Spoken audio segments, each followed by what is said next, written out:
मी या बाजूने तुम्हाला हे सांगतोय, विनंती करतोय, खूप हंबल रिक्वेस्ट माझी, ही जी फसवणूक होते आज ही बंद झाली पाहिजे, नाहीतर काय फायदा नाही. हे सगळं पवित्र काम आम्ही करतोय.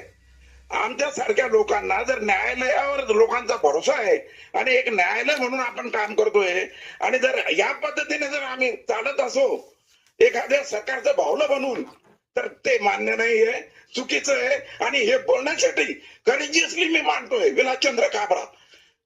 धन्यवाद.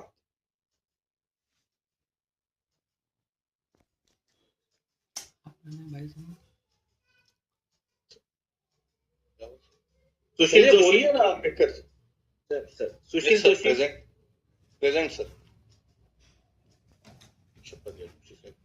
मी तुमचं नाव? सुशील शंकरराव जोशी व्यवस्थित. देवा शपथ सांगतो की मी सत्य बोलेन, सत्य तेच बोलेन आणि सत्याशिवाय अन्य काहीही बोलणार नाही. आता सत्यता शब्देमध्ये सत्यता येऊन गेलेली आहे, त्याच्यामुळे सुरुवात आपण तिथून करू. सोलर पॅनल बसवा आणि आपल्याला पाहिजे तेवढी वीज वापरा. उर्वरित विजेचे पैसे आपल्याला MSEB कडून मिळतील. बदल झाला. सोलर पॅनल बसवा, सबसिडी घ्या. तुमच्या उर्वरित जेवढं तुम्ही वापरलं नाही त्याचं जे तुमचं जमा आहे ते तुमच्या ह्याच्यात बँकिंग होईल.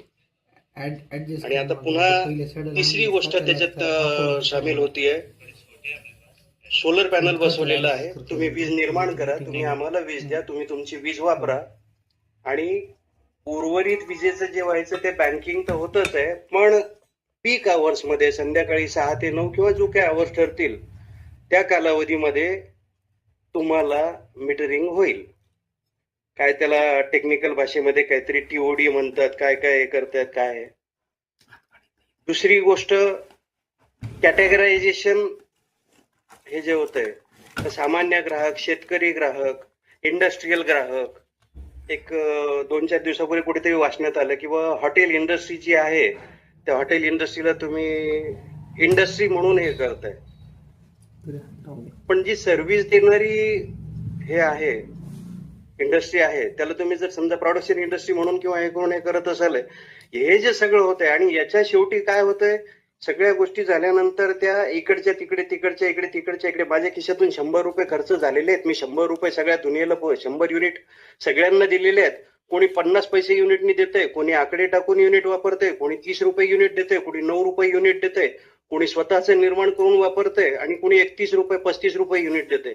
पण